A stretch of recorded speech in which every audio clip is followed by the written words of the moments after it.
In ancient times, when the sun still seemed closest to the earth and the gods walked among men, an Aztec warrior named Ocolotl Tecuani, the beastly jaguar, was born. His strength was feared, but what made him different was not only his stony muscles and his courage, but his vision. He knew that no people could survive alone against the coming darkness. That darkness came with a roar, a horde of orcs, deformed creatures with green skin and yellowish fangs, emerging from the northern mountains. They descended like a storm of death, razing villages, devouring crops, and taking prisoners to offer to their dark gods. Wherever they passed, smoke, blood, and silence remained. The Mexica, proud of their temples and their empire, prepared to resist. But Tecuani knew that the strength of Tenochtitlan would not be enough. So he embarked on a sacred journey to unite the peoples of Anahuac under a common cause. First, he went to the Maya, masters of the sky and writing. He found them in their white stone cities, and there he challenged their champion to a duel.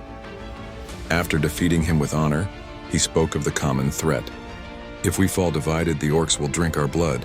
But if we unite, the gods will give us their strength. The Maya, impressed, agreed to march with him. Then he sought out the Purepecha, known for their mastery of bronze and their indomitable pride. They did not trust the Aztecs, but Tecuani offered his life in a rite of valor. He walked barefoot through burning fire without uttering a cry. "Thus I will also resist the orcs," he declared. The Purepecha, seeing his determination, swore an alliance. Finally, he reached the lands of the Totonacs and Zapotecs, who had already suffered the attack of the monsters. There he needed no words, he only showed the orc skulls he had hunted along the way. The peoples rose as one. When the orc horde descended, what they expected was easy prey. Divided villages, isolated armies. But what they found was a great Mesoamerican coalition. Warriors from all cultures marching together, drums and conch shells echoing like war thunder. The battle raged in the valleys under a red sky. The air was filled with shouts, obsidian against steel, feathers against beastskin. Tecuani, with his jaguar headdress and macuahuitl flashing like lightning, led the charge. Wherever he advanced, the orcs fell like mown grass.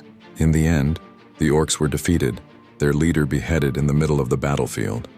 And for the first time in history, the peoples of Mesoamerica celebrated not as enemies but as brothers. Since then, songs have remembered Ocolotl Tecuani as the warrior of unity, the one who understood that true strength was not in a single arm, but in the union of all peoples under the same sun.